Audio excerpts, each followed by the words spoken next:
Good morning, good afternoon, good evening. My name is Jason Williams. I'm here with my tag team partner, Blake Castetter, and we are the Sunday Fun Day guys. Blake, good morning. Yes, sir. Yeah, Saturday morning, early episode. a little Saturday morning special for you fanatics out there. So we are very excited about this particular episode because, Blake, we are in playoff time. It Can you is that believe it? time. Yeah, yeah. Hey, Make or break, one and done, must yeah. win situations every week. Yeah, I got a little something for you. Hold on one second. You All right, ready? let's hear it. Playoffs? Don't talk about playoffs. Are you kidding me? Playoffs? I just hope we can win a game. A little soundbite for you this morning, buddy. One of the greatest lines ever. Playoffs.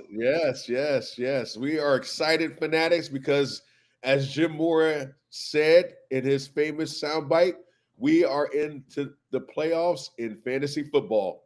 So, with that being said, Blake, give me some storylines headed into Week 15.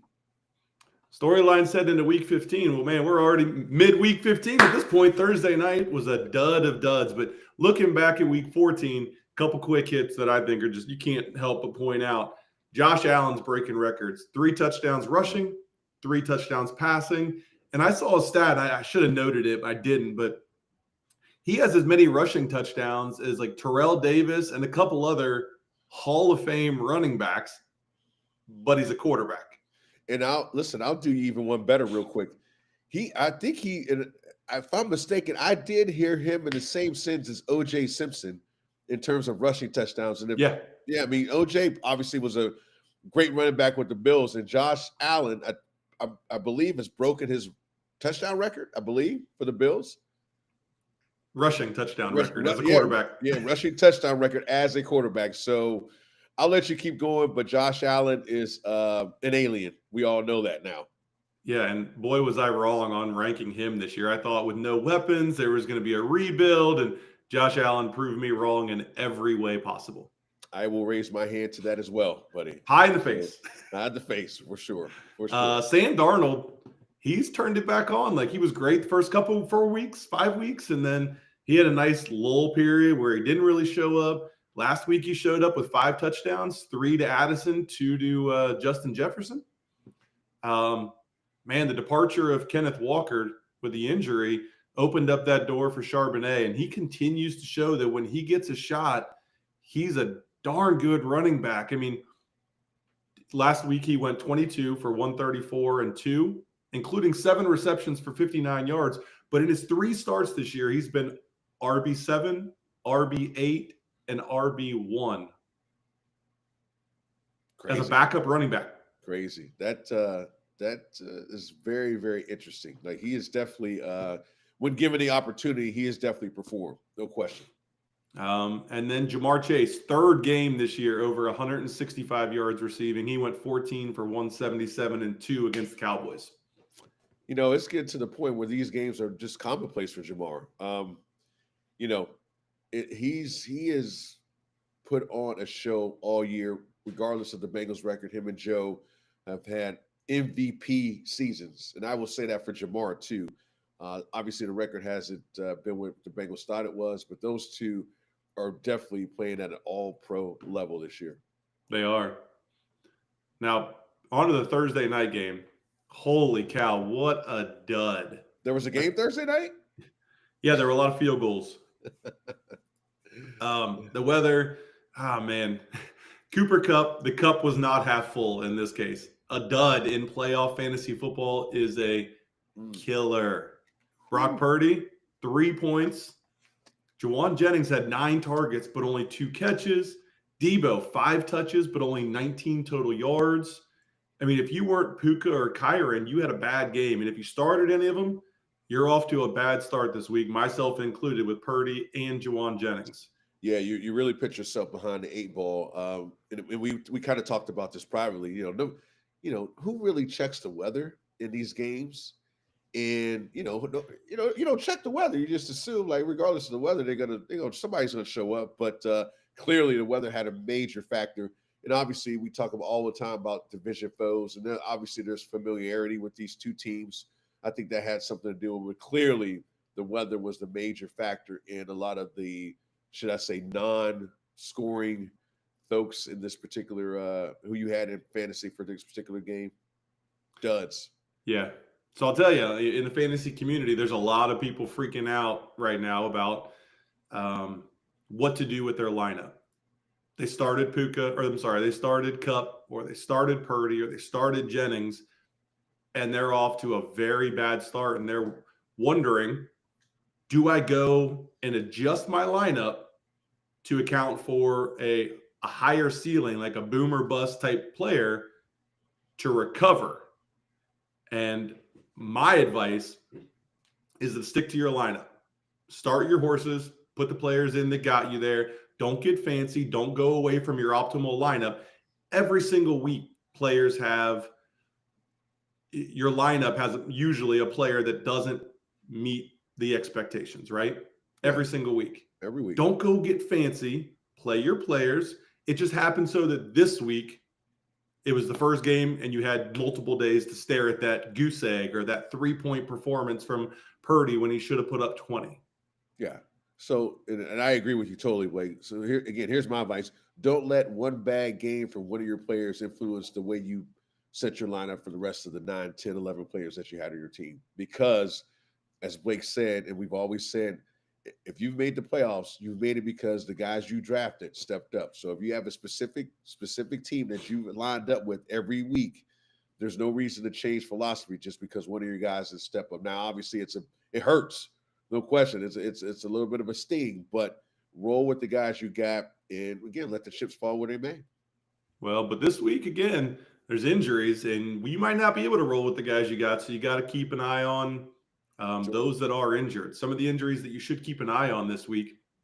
Breece Hall came back and practiced in full yesterday. Is he going to play? He's still marked as questionable, but he did get a full practice in. Kenneth Walker listed as doubtful. If you got Charbonnet, here's going to be another prime matchup for him. Bucky Irvin listed as questionable and did not practice at all this week. So Rachaad White might be getting an uptick, and same with Tucker. He might get an uptick. Yep. The entire Chicago backfield. DeAndre Swift with a groin injury. Roschon Johnson still in concussion protocol. Next man up in Chicago is Travis Homer. Another recent addition to the injury report, Tony Pollard with an ankle injury. And they're not even sure he's going to play this week. So if Tajay Spears is out there, he's got a great matchup against the Bengals, right? No question. Even if he's out there, go pick him up just to play defense from your opponent or potential opponents, getting them and using them against you. Ladd McConkey, he's expected to play, but again, he was expected to play last week and didn't play. George Pickens already ruled out with a hamstring. David Njoku, questionable with a hamstring, and it looks like he's trending in the wrong direction. So in that Cleveland attack, Jordan Akins is the next man up at tight end. They ruled Evan Ingram out for the season. So that opens the door for Strange. I mean, this week he might be a top 15. When he had T-Law, he was part of the offense. Now he's got Mac Jones, but no Christian Kirk and no Gabe Davis. So is he option number 2 in the passing attack? Most likely. And then finally, Will Dissly. Still out, which opens up the door for Stone Smart, next man up. Man, these injuries definitely play a role in how you're setting your lineup. And, you know, again, it speaks to having that depth. I mean, we've talked about it from day one, man. The easy part is drafting the guys probably within the first 6, 7, 8 rounds. But where your team could be made and maybe it gets you over the hump is what you do in those last 7, 8, 9 rounds in terms of the depth. So if you got one of these guys, your depth is going to come into question. And as Blake said, if you got a Tony Pollard and Spears is most likely still out there, you need to go pick him up. Or if you have a Swift or if you have a Bucky Irvin, be cognizant of what's out there. If you haven't already, it'd be Saturday morning. It's probably too late. But if there's an opportunity to pick somebody up, go get them. At least not for one to have them on your team, and another reason is maybe to keep them from another team who's in the playoffs as well. Yeah, you might not need to start him, but someone else might. Exactly. All right, Let's get into it. Oh, we got the start set recap for 14, Blake. Oh, Yes. I made sure to note this after our conversation last week with all of our disagreements. So yes. last week you said sit Will Levis, and I said start Will Levis. And we identified the mark as QB 15. Yep. Yeah. QB 26. Right. I'm glad you kept me away from that one starting in my lineup. Man, I kept you from jumping off the bridge, bro. I saw you on the ledge. It's like, oh, Blake, you can't do this, buddy. There's a better opportunity, there's better life out there. But yeah, Will Levis is Will Levis. And until proven otherwise, he is a non-factor in fantasy football. So 1 mark for Jay Will, but then we head to the Jonnu Smith start sit, and I had said start him, and you said sit him, and it took the whole game for him to show up. Okay, it took more than the whole game, bro. But he ended up tight end 5 in half PPR scoring. He did. It took overtime. I mean, I watched that game. I said, are you kidding me? I'm thinking of USC's, and I have Tua, so it was fine. Like, I totally understand. Again, I had some reservations about even sitting Jonnu, but I went with my gut on this one. But again, I will definitely give that to you, Blake. You're welcome for overtime. So thank the Dolphins for that. Check. So at this point, since we're tracking it, we'll say 1-1. It's a wash for now. Let's head into our starts of the week. It looks like you and I are both starting Jared Goff at the quarterback position. Why don't you lead us off and give your why, and then I'll add on to whatever you missed. Yeah, so when I was putting together this, I saw your guy, and I was like, "Oh, that's my guy too." And I'm not going to give you stats. I'm going to give that honor to Blake. I'm just going to give you the bullet points of why I'm starting Jared Goff. Here's several bullet points. 1, he's a quarterback in the most explosive offense in the NFL. That's without question. 2, he has a plethora of weapons at each position. 3, he's playing at an MVP level. And lastly, going against the Bills, D, that surrendered 44 points to the LA Rams. And I look for him in the rankings, and for him to only be ranked 12th according to ESPN in terms of fantasy QBs is insane to me. I rarely see Jared Goff in the top 10, let alone top 5 QBs when it comes to rankings. And I'm not sure why. I'm not sure if the fantasy procrastinators out there or procrastinators give him the benefit of the doubt, because he is playing at an MVP level and his stats bear that out, especially in fantasy. So I am starting Jared Goff with the utmost confidence he will produce. I am too. So let's head to some stats. Yeah. He's playing great football right now. Like you said, MVP candidate, right? 100%. Past 5 home games, he's had 20.9 points or more. 3 of those exceeded 28. You said he got the Bills this week. Well, we've talked in the past about the Bills' pass defense and how they focus on shutting down the pass, and they're less concerned about the run. I'm not so sure that's the case anymore. 3 of the past 5 weeks, they've allowed quarterbacks to score 21.5 points or more. The 2 they didn't, Joe Flacco in week 10 and Brock Purdy in the Snow Bowl. This game's indoors. The over-under is 54.5. And maybe this is a Super Bowl preview? Maybe. Could be. Yeah. Fantasy Pros has Goff at QB 13. This is insane. It is way too low. It's crazy. This is going to be a shootout. 54.5 points? Come on, man. Yeah.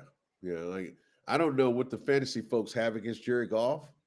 Maybe they're thinking about his Rams days. But again, this quarterback is he's top 2 or 3 quarterback. And he's always been in the teens in these rankings. I don't understand it. But Blake, you gave some great stats on Jared Goff, and I think we're both in consensus. Like, if you have Jared Goff, he might make up for the lack of production from those guys in the Thursday night game. You have either one of those guys on your team. So definitely starting Jared Goff with the utmost confidence. Sunday Funday guys are in total agreement. Jared Goff is the man this week. Locked and loaded. Yes. On the sit side of things, I'm not so confident in Justin Herbert. And it's not necessarily Justin Herbert. It's more of his surrounding cast. He's down Will Dissly. He might still be without Ladd McConkey. If he gets McConkey back, I'm not so concerned about him because they do have a juicy matchup against Tampa Bay's defense. But if he doesn't have McConkey and he doesn't have Disley, I would rather start an Anthony Richardson against Denver simply because his ground game is picking up. He's had 3 rushing touchdowns in 3 weeks. I'd rather start Jameis Winston against Kansas City, thinking he's going to throw 100 attempts to keep up. Famous Jameis. But I am starting Kansas City's defense because they're going to get at least 1 pick six. Oh yeah. I mean, I think Herbert is again, as a quarterback, you're only good as the weapons you have available to you, and their offense is predicated on the run anyway. So if they don't have any weapons at receiver, that's just going to make Herbert's job even tougher, regardless if they're going against Tampa's defense, whatever. I agree with this sit. I think it's a good route to go in terms of quarterback sits because I think he's going to struggle with the weapons at receiver that he does not have. Yeah. If McConkey's in, maybe I'm more comfortable. But without McConkey, no way. Quentin Johnston's your number 1 wide receiver. Mr. Drops himself. Oh, man. He's got the case of the drops. He's like no other. I've never seen anything like it. It's pretty bad. So my sit of the week is this one hurt a little bit. It's C.J. Stroud. Now, I am a big-time fan of C.J. Stroud in terms of what he's done in his short stint in the NFL. I mean, what he did last year in his rookie year was historical. No question about that. But as I always say, they pay the other guys too. And in 2024, it's been a bit of a struggle for Mr. Stroud. This year, he's not had the weapons around him healthy all the time, meaning his wide receivers, his offensive line has been hurt.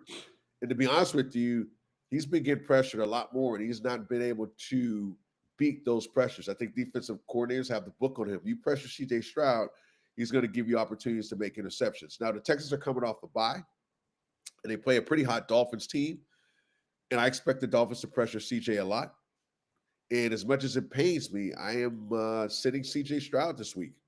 There's better options out there. They got to lean on their run game first. Yeah. That's where they did really well in the beginning of the season. Agreed. And I think it opens up the passing game. I know it opens up the passing game. Yep.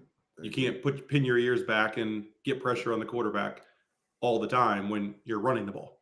Right. Yeah. And so I again, as much as I love CJ, he struggled this year. Like obviously he was early in the rankings, he was up there, but his struggles have been well documented in terms of the high interception rate, in terms of what he did last year. And I just think right now you have to have better options if you're going into the playoffs than CJ Stroud. Yes, sir. I agree. Yep. Speaking of running game, let's talk about your running back start for this week, Blake. Who you got? Brian Robinson. If you trusted him, you took a chance on him in the draft. He's paid off. If you've held on to him through the weeks where he's been banged up, he's about to really pay off. This is where it all comes to a head. Coming off a bye, Eckler's on IR. Good matchup against the Saints. They've allowed the 8th most fantasy points of their running back position. Running backs have scored 18 or more points in 4 of the last 5 games. Fantasy Pros has him as an RB12 this week, and I'm thinking more like RB6, RB5. That seems throw in an anytime touchdown run, maybe double down and go for 2. Oh, look at you. All right. No, that seems RB12 seems really low for Brian Robinson. He's been productive in a pretty explosive offense. And I don't see that changing anytime soon. Again, coming off the bye, typically the people that need buys the most are usually your running backs because they take so much of a pounding in your interior defensive offensive alignment. So I would expect Brian Robinson to pick up right where he left off. I like yours. I took that Chase Brown pick early on. I'm gonna keep running him until I can't run him anymore. Well, speaking of what you said earlier, if you took Chase Brown, it's starting to pay off for you. Now, Chase is getting hot at the right time. And what time is it, Blake? It's playoff time. We both have been on the Chase Brown train all year, and it's been the right call. Over the last month, Chase Brown has become a top 10 running back. And if you're lucky to draft him, he is probably leading your team into the playoffs because over the last 3 games, he's top 50 yards rushing. And over the last 5 games, he's had at least 3 receptions for 30 yards. His value as a dual running back is perfect for PPR leagues. Start him this week with the utmost confidence against the Titans. No question. Yeah, as much as we're seeing the Burrow to Chase combo, Yes. the Bengals offense really runs through Chase Brown and using him out of the backfield as a pass threat Right. and in the running game. No question. I think – go ahead. I'm sorry. I'll say when he doesn't move, the offense is really not the same. Yeah. And I think now with the with Ja'Marr being Ja'Marr and now T being healthy, even though T is, he can be hit or miss sometimes. I think Chase has been the beneficiary of that attention that's paid to Ja'Marr, and he's been able to catch the ball out of the backfield. He's ripped off 10, 12, 11-yard runs. Now, again, the defenses he played have not been great, but the Bengals at least have focused on getting him touches. And when you have a back with this type of skill set with the catching and the running, the main thing is to get him touches, and that's what the Bengals have done over the last several games. So big time start for Chase Brown as you're going into the playoffs. I'm really surprised by your sit, though. Yep. You're going to have to explain this one to me. Seeing Charbonnet after what he did last week. Yep. And he locks it up again this week. Yep. I thought about this one. Actually, you know what? I'll be honest with you. I had Alvin Kamara as my sit, too. But we agreed on golf, and I was like, you know what? I'm going to change it up a little bit. I'm going to throw a curveball out there. So, again, Blake's correct. Charbonnet had a huge week last week against the Cards. But I think he's playing better competition in terms of interior linemen with the Green Bay Packers. Their run defense is in the top 10. I expect Zach to get a full workload. Looks like Kenneth Walker's going to be out. But I think the Packers are going to totally focus on stopping the run and take their chances with the pass with Cheeto and JSN and DK. So you're going to start him if he's going to play. But I would expect the production to be less in terms of what he did. I mean, what he did last week was, he scored 40 points in most leagues. The reason I'm sitting here is I don't expect another 40-point outing. Now, do I expect 15 to 20? Possible. But you can't expect a running back to get back-to-back 40-point games. So that is the reason I am sitting Zach Charbonnet this week against the Packers. Yeah, you can't chase the points. You can't expect that kind of outcome in back-to-back from anybody besides Ja'Marr Chase. Right. But to your point, if you started him last week, you're probably starting him this week. There's no question. So, again, is he going to get 40 points? Highly unlikely. And again, he's playing a better defense, and I get it. So this was a tough one for me because, again, I had Alvin Kamara, but I wanted to change it up. So I'm sticking with it. I just don't think he'll produce what he did last week. But could he get you 15, 20 points? Of course. He's in your starting lineup. Correct. Because he's going to get the touches. Yep. And he's a threat in the passing game and the running game. Big time. So to your point, I'm sitting Alvin Kamara. No, you're starting Alvin Kamara, but this is not a confident start. This is more of a RB3 flex this week. The matchup is good. It's okay. Washington's defense is not bad, and they get an uptick with the addition of Lattimore. He's coming back this week. But Kamara's been losing touches to Kendre Miller ever since his return from the IR. He only has one top 14 finish since week 9. Wow. Sorry, in his last 9 weeks. Derek Carr is injured and is going to miss. They've already announced he's not going to be the starter. Washington just has to key on Kamara, and the only way Kamara is going to put any sort of points on the board is a volume play. So flex, maybe he breaks one and pays off.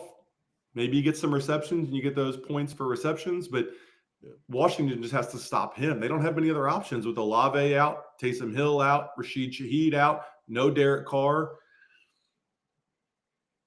Yeah. Washington's going to key on Kamara. Yeah. And I mentioned Zach Charbonnet in terms of Green Bay keying on him. I mean, if you stop Alvin Kamara this week with the injuries and what they have, meaning the Saints on offense, you're going to win that game. I mean, there's no question about it. So to Blake's point, temper your expectations. You're going to start him.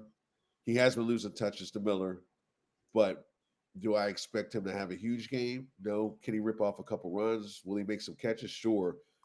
But if Washington is smart, they would be keying on him pretty much every play when the Saints are on offense. Stop the run game. Stop the run. Name of the game.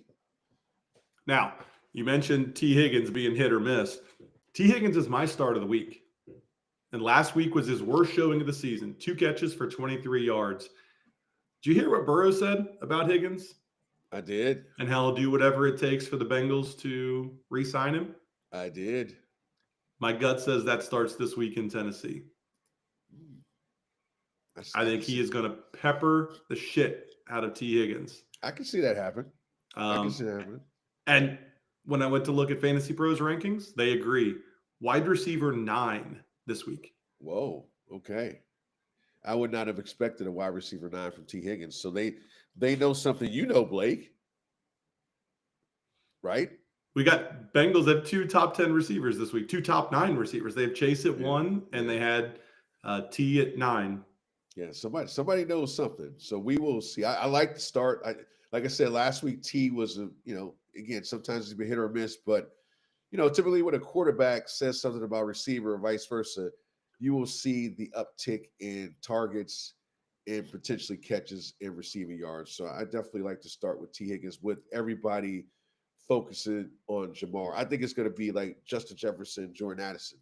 T. Higgins becomes your Jordan Addison to Jamar Chase's Justin Jefferson. I mean, that's what it equates to. Like, okay, we got to stop Chase. So somebody's got to go off, and it's going to be Addison and T. Higgins. So love to start, Blake, for this week, T. Higgins. My start is DJ Moore. DJ Moore has a juicy matchup against the Vikings. Now, you say the Vikings, everybody thinks the Vikings are good on defense, and they are against the run. But they struggle against the pass, and I'll get to that in a minute. But DJ Moore, prior to last week's pretty much dud against the Niners, the prior 2 weeks, he had 15 catches for 203 yards and 2 touchdowns. And getting back to the Vikings D, the Vikings D is 29th against the pass. So if the Bears can protect Caleb Williams, I think DJ Moore can have a big day. If the Bears can protect Caleb Williams. That's a big if. That's a big if. That's why I put it in there. But especially with no running game. Right. Yeah, that's gonna be a problem. But I expect again, if they can just give him a little bit of time, I expect DJ Moore to rebound from that subpar performance against the Niners last week. He just needs a little time because they're going to be throwing the ball. If Swift is out and Johnson's out, they're going to be leaning on Caleb Williams for sure. And Homer's more of a pass-catching running back. I know. He's not necessarily a three-down grinder. So as I look at your sit this week, I'm going to remind you that you were talking about squeaky wheel and when the quarterback says something. Yes. Let's hear this. Come on, Mr. A.J. Brown. Sit. You are very observant, Blake. So, yes, I am sitting A.J. Brown. And Blake's right. Typically, when a wide receiver voices his displeasure with a quarterback or the offense or not getting the ball, what that means the following week is usually uptick in targets, potential catches, and maybe a touchdown. And if you've watched SportsCenter or any sports news, there's been some interesting comments in Philly about the offense, about the passing attack, and most of the time you would say, well, A.J. Brown is due for a big game. Well, I don't think so this week, and this is just my gut feeling. I don't see that this week going against the Steelers defense that's okay against the pass. We all know the Eagles run through Saquon Barkley. So I'm saying you're probably going to start A.J. Brown, but be careful in terms of your expectations this week. I disagree. I think he's going to have a freaking great week. Oh, we need to put that down then, right? We need to put that. So what's the mark? What's the mark, Jay? Well, what did you just say? He's going to have a phenomenal week? Is that what you're saying? Great week. Oh, so is that a top 10 week? That's definitely top 10. Yeah, he's wide receiver 1. Let's do wide receiver 1. So top 12. Top 12. Okay, fair enough. Top 12. Mark it. Top 12, A.J. Brown. All right, we'll check it next week. Now, speaking of big receivers, you have a receiver that is kind of lost his luster a little bit this year. He has. Yeah. And it's the emergence of JSN that's really caused that to be the case, I think. My sit of the week is DK Metcalf. So he hasn't been playing well of late, as we've seen. And I don't know, like I said, it's last week it was the Zach Charbonnet show. The previous handful of weeks, it was the JSN show.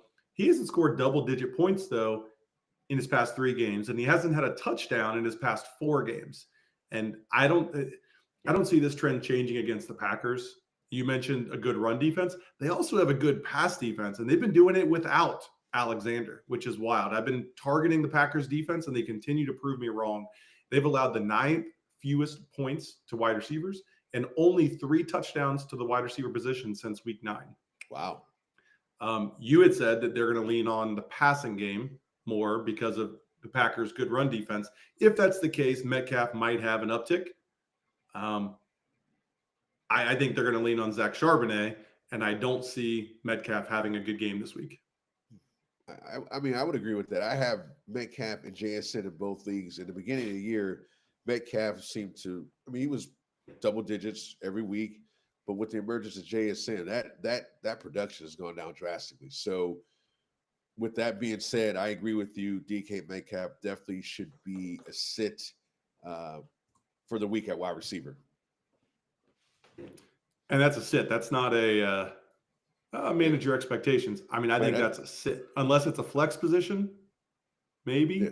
Yeah, that's the only way I see that. Like if you have to, at this point, if you're in the playoffs, he's got to be probably your 3rd best option, which correct at that point is a flex. Mm-hmm. So yeah, I would definitely agree with that. Now, tight end start of the week for me is Zach Ertz. And yeah, blast from the past, right? Zach Ertz, Philly had all the production there, but he's actually carved out a nice little niche. Say that 10 times. And in Washington with Jane Daniels, Zach has scored in 3 straight contests, and he's going against a suspect New Orleans defense. Jane Daniels has found a security blanket with Zach Ertz. This was a sneaky play for those who are looking for tight end help that are in the playoffs. Sneaky play. And to add to that, Noah Brown has been ruled out already. I think he's out for the season. So he is out for the season. Who's wide receiver 2 in Washington? Good question. Zach Ertz. Yes. And or Brian Robinson. Right. So smart start. I was torn between him and Hunter Henry. I ended up going the Hunter Henry route, who is the top target in the Patriots passing attack. In May's 7 games, Henry has 53 targets. That's an average of over 7 targets per game. 9 of those are red zone targets. But Arizona does do well against the tight end position this season. However, they do run 2 high safeties at the highest rate in the NFL, and Henry has done very well in those 7 games against 2 high safeties. He should get plenty of targets this week, hoping some red zone targets as well. Yeah, I mean, Hunter Henry is definitely Drake May's top target. There's no question. The receiver core is average at best. You know what you're getting at Hunter Henry. He gets open. He makes plays. So I can see this being a start. And it, again, at a tight end position that really is underachieved this year, Hunter Henry is definitely somebody you should consider going forward as you set your playoff lineup. You might be able to pick him up off waivers right now too. I was just getting ready to say that. You may be able to scoop him up with that. Again, with the tight end position being so hit or miss, Zach Ertz and Hunter Henry may be out there. They may. Those two would be the top of my priority list. And then I would probably throw Strange in next. Yep. And then I'm torn between Akins and Smart as to who your next tight ends would be. You know, Akins has gotten the ball even when Njoku played. Yep. They're talking about Njoku possibly playing, but on a snap count. Yep. Yeah, I would probably side a little bit with Akins just because of the point that you just made, the opportunities that he potentially could get, and that he was already getting with Njoku in. So I would lean skew a little bit toward Atkins for that. Yeah, Smart has gotten some good feedback from Harbaugh this week. Yeah. But I believe that Smart's usage has been heavily in the run game. And he has gotten some pass plays. I don't know what he's going to do in the passing game as the starting tight end with Disley out. Right. Yep. Yeah. Go with the known commodity, not the unknown commodity. Correct. So my sit of the week, as we talk about tight ends, I had Evan Ingram, and I had this earlier in the week, and then I found out he was out for the year. I said, well, that's a permanent sit. And I was like, I can't do that to the Fanatics. I'm like, okay, I actually pick somebody else. So this week I'm going with TJ Hawkinson. And since he's been back, he's been semi-productive. He's been productive in spurts. But with the emergence of Jordan Atkinson, I think TJ will continue to see minimal targets because, let's be honest, in that Kevin O'Connell offense, the wide receivers run the roost. They want to get the ball to their wide receivers. And we know JJ and Jordan have been balling lately. So I am sitting TJ Hawkinson this week against the Bears defense for the simple fact that JJ and Jordan are going to get predominantly all the touches or targets when it comes to receiver. The past 4 weeks, Jordan Addison has come on. He's out of nowhere. Yeah. Yeah.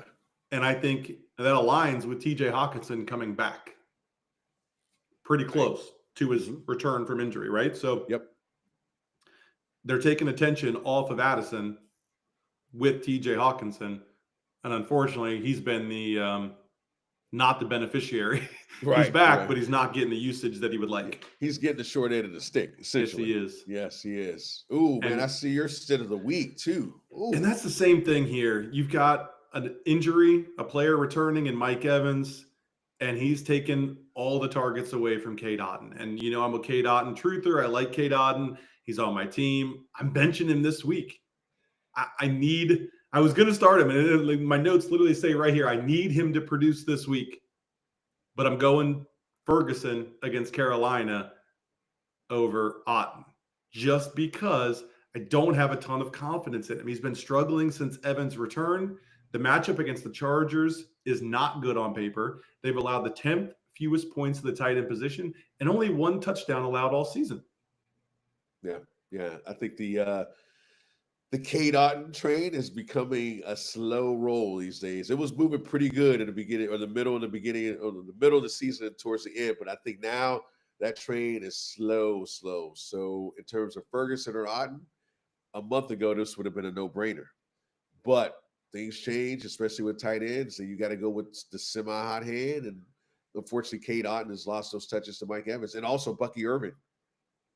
And the rookie McMillan. McMillan, yes, he's coming on as well. So we know Baker likes to get the ball to his receivers. There's no question about that. And I think when those injuries happened with Tampa, he had no choice but to go to Cade. Now guys are stepping up. Guys are healthy. Running backs are healthy. So now he's got a full complement of players, and he's going back to his old ways with getting the ball down the field.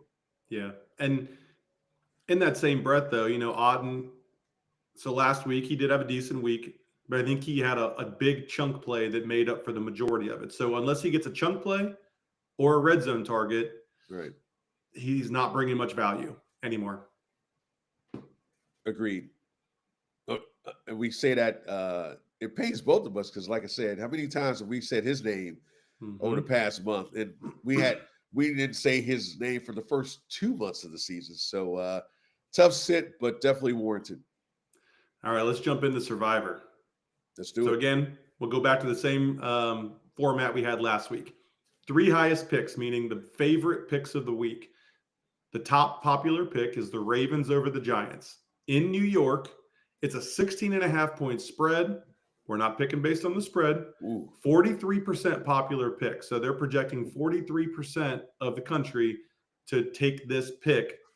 It's unlikely you Baltimore still. If you're still in, I can't imagine you haven't used them yet. But if you haven't, this is a lock. I mean, Ravens fighting for a top seed and with a very high-powered offense. The Giants haven't scored more than 22 points all season long. Wow. Do you think the Giants have any chance at keeping up with the Ravens? Is this a safe pick? Safe as safe can get, buddy. This is safe in all caps. Like there's no way. And you could record this, whatever. There's no way the Giants are beating the Ravens. The Ravens coming off a bye, and the Giants back to Tommy DeVito, right? He's starting again. Yep. Yeah, no way. No. The Ravens have too much to play for. They have a division still up for grabs. Yep. They still have a lot to play for. The Giants have nothing to play for. This is a classic hey, the Giants are getting ready for the offseason. The Ravens are getting ready for the playoffs. This game's over. Yes. I don't see any chance that Tommy DeVito leads them to score more points than the Ravens' high-powered offense, with both defenses not being great. I do, however, like the Tommy DeVito line. I think it was 193 passing yards. Ooh, that's I like it. You like the under? No, the over. You like the over? Okay. I think they're going to have to throw the rock around, and he might have 60 attempts. All right, fair enough. We'll keep an eye on that one. I didn't make that a Sunday Fun Day 6-pack pick, but I do like it. That's like a little shot. That's right. Like if you're at a craft beer place, you don't know what it tastes like. Like, hey, can I sample that? That's a We're sample. gonna do a flight. Yeah. Yeah. All right. All right. So we're in agreement. Ravens, no chance to lose to the Giants. No way. Pick number 2, Arizona over New England. Arizona's favored by 6. This is a 22% popular pick. New England's traveling across the country. They have been playing better ball, but they've only pulled out 2 wins in the past 6 or so weeks. Arizona needs this win badly to stay in the division race after coming out flat last week against Seattle. Is there any chance New England pulls this game off in Arizona? I would say yes. And I'm going to give you one reason why. Kyler Murray. If Kyler Murray sneaks up the joint, the Patriots will win this game. If Kyler Murray plays like he's supposed to play, Arizona will win this game. I watched the game against Seattle last week, and he threw 2 picks in the first quarter, I believe. And at that point, the game was over. So it all is predicated on how Kyler Murray plays. If he plays great, then this would be no contest. But if he struggles, New England has a shot. This really does run through Kyler Murray because New England's run defense is not bad. Right. So James Conner isn't going to be the difference maker here. Nope. It's Kyler Murray. I agree with you.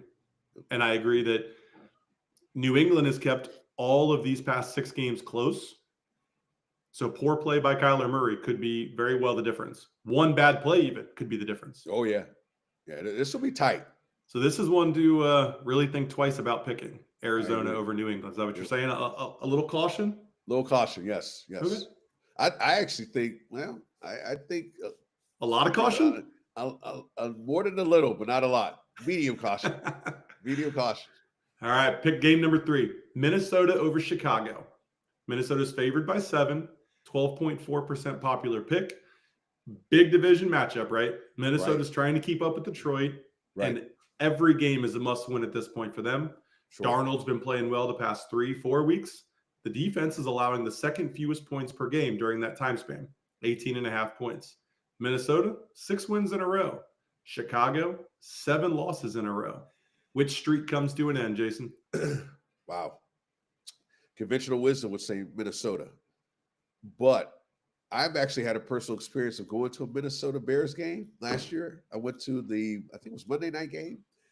And Minnesota was favored in that game, and I believe the Bears won. So what that tells me is this takes on a deeper meaning. Like we're not privy to the NFC North rivalries because we're the AFC North. Do I think Minnesota will win? Yes, but is the caution there? 100%. And as bad as the Bears, they've lost 7 in a row. At some point, the gods have to smile on you, right? And Minnesota's been playing unbelievable the last couple of weeks. So that leads me to believe Minnesota comes back down to earth. Chicago got essentially blown out by the Niners. So they want to put something better on tape, better performance. This one scares me.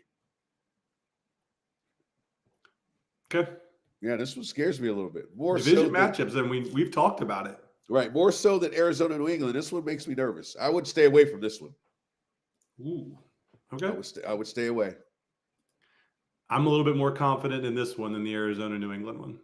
Yeah. Okay. The Arizona New England one, I don't even know if I'll play that on the books. I might just stay away. I mean, even the money line. Yeah, I wouldn't. Like I said, Kyler Murray, he's so up and down. You just never know what you're going to get. Great player, but don't know what you're going to get. I got a question for you, Jay. What's up, buddy? What's the best way to start your Sunday? Or Saturday. Or Saturday. Yes, yes. A little of the bubbly, Blake. Yes.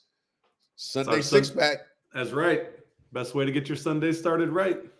You want me to start it off? Let's roll. All right, let's go. Well, as I talked about earlier, Blake and I are on the Chase Brown bandwagon. We love Mr. Brown. He's produced like nobody thought. Again, top 10 fantasy running back over the last 4 weeks. I think that continues this week. Over 28.5 receiving yards against the Titans. As I said, he's averaged over 30 the past 5 games. So obviously Vegas is keeping it tight. But again, over the last 3 games, he's had 14 receptions on 18 targets for 152 yards. He's taken advantage of the attention given to Ja'Marr Chase and T. Higgins. Give me the over at 28.5 receiving yards this week against the Titans. I took 25 plus last week and was very happy with that. Oh yeah, that's a steal. The 28's a little bit close because of his production, but I am very confident and he gets over 28.5 yards receiving against the Titans this week. Very confident.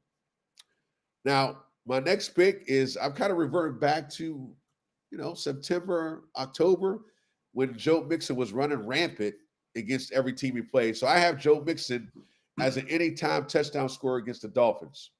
The Dolphins defense has allowed 15 total touchdowns to running backs, which is tied for 6th most in the NFL. The Texans are coming off a bye and are fresh. I expect a big game from Joe, and I expect him to get in the end zone. Also, if you're a betting man, his number for rushing yards is 78.5. I'm just saying, something to be aware of. So I got Joe as an anytime touchdown scorer. And lastly, I have Garrett Wilson, over 5.5 receptions. Last week, I had his running mate, Devontae Adams, over his reception total, and he hit it. And this week, I'm going with Garrett Wilson. And for no other reason that they're playing the Jaguars, who have given up, listen to this, Blake, 24 touchdown receptions in 13 games. Let me repeat that. 24 touchdown receptions in 13 games. Wow. Give me Mr. Wilson to tally over 5.5 receptions against the Jags. I'm going to piggyback on that. I didn't see your picks, but one of my locks of the week, yes, Garrett Wilson, over 61.5 receiving yards. Oh, I didn't even look at yours either. So there we go. I like that. So nice pick. Yeah. However, Garrett Wilson's only hit this number 1 time in the past 4 weeks. I got you. The Jets are eliminated. Yeah. But the reason I like this pick so much is because Rodgers has a huge ego. Yeah. He's going to want to prove that he's still a capable quarterback as we head into 2025, which means he's going to be looking to throw the rock around. And like you said, facing a weak pass defense in the Jags, they play man coverage at one of the highest rates in the league. So this week, both Adams and Wilson are attractive options, in my opinion. I'm leaning Wilson because he's younger and more explosive. Jacksonville has allowed the most big pass plays. They've allowed 58 pass plays of 20 or more yards and 10 of 40 or more. Wow. So pair your 5.5 receptions with my 61.5 receiving yards. Wilson just needs to hit one chunk play against this man defense, and he's well on his way to 61.5. Agreed. Nice pick. So I think that's a safe one. Pick number 2, Mike Evans, over 65.5 receiving yards. So since returning from injury, Evans has covered this in 3 of 3. He also leads the Bucs in route win rate and target share versus zone schemes. Guess what the Chargers love to run? They run zone scheme. They run zone at the 3rd highest rate in the NFL. They've also allowed 8 receivers in the last 6 games to exceed 60 yards receiving. And I don't think this changes this week. I think Mike Evans will be number 9. Agreed. Nice. Finally, Jake Haener, under 188 passing yards. Who? The New Orleans starting quarterback. You didn't know? Oh, I do, but I still don't know who the hell he is. He's facing an upgraded Commanders defense, like I mentioned earlier, the return of Marshawn Lattimore. Without their weapons, Olave, Taysom Hill, Rashid Shaheed, and a banged-up Alvin Kamara, I don't see any chance of Jake Haener, even if he had 60, passing attempts, going over 188.5. No. So I'll take that under all day. So that's our Sunday six-pack. Yeah. What about Saturday? So college football season is coming to an end. First of all, before I get into my college bet, let's talk about real quick. I got my West Virginia gear on, Blake. We're back. I saw that. We've hired Rich Rod, so we're going back to the well. Now, typically, the second time is not necessarily as good as the first time. Let's be honest. But I'm open for greener pastures with Rich Rod coming back. So shout out to Rich Rod, Pat McAfee, Adam Pac-Man Jones, all the Mountaineers that brought Rich Rod back. We're going to be on the uptick, folks. It may take a little bit of time, but Mountaineer fans out there, rest assured that we will get the job done. Now, it's pretty much the last Saturday of college football as we know it. Not a lot of games. Actually, no games. There's only one game. But this is a big game, Blake. It's the annual Army-Navy game. Always one of the biggest games of the year.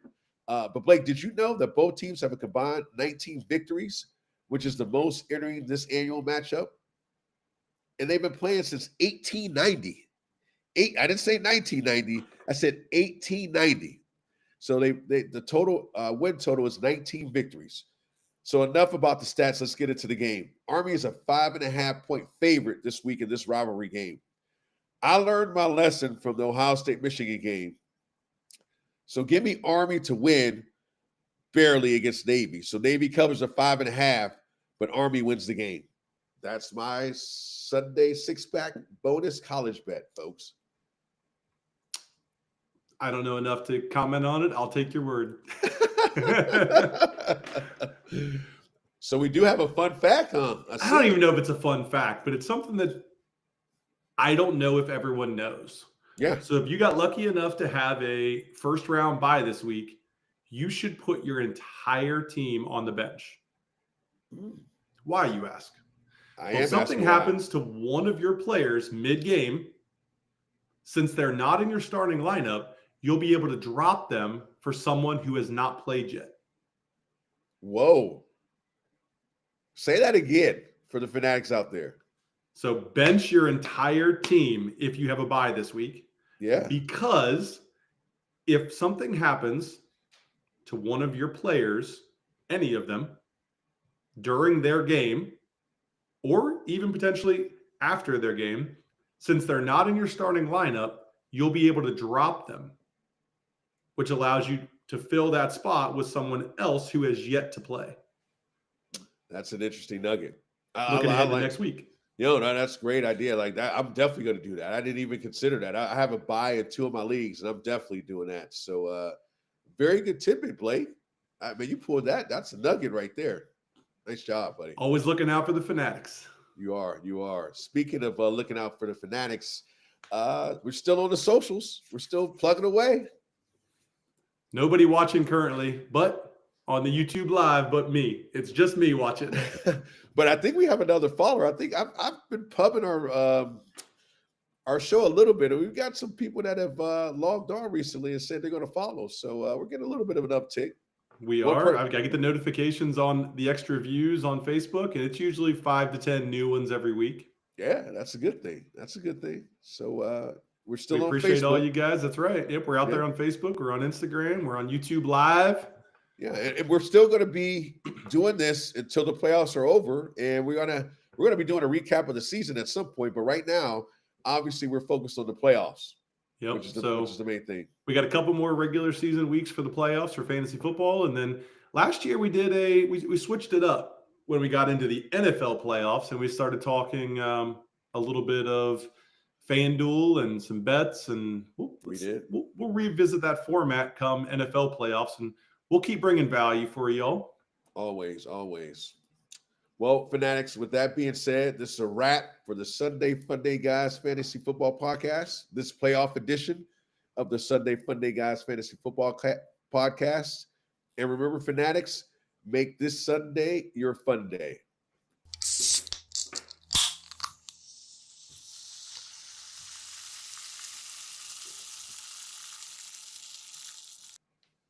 Nice. Yes, sir. That was good. I will get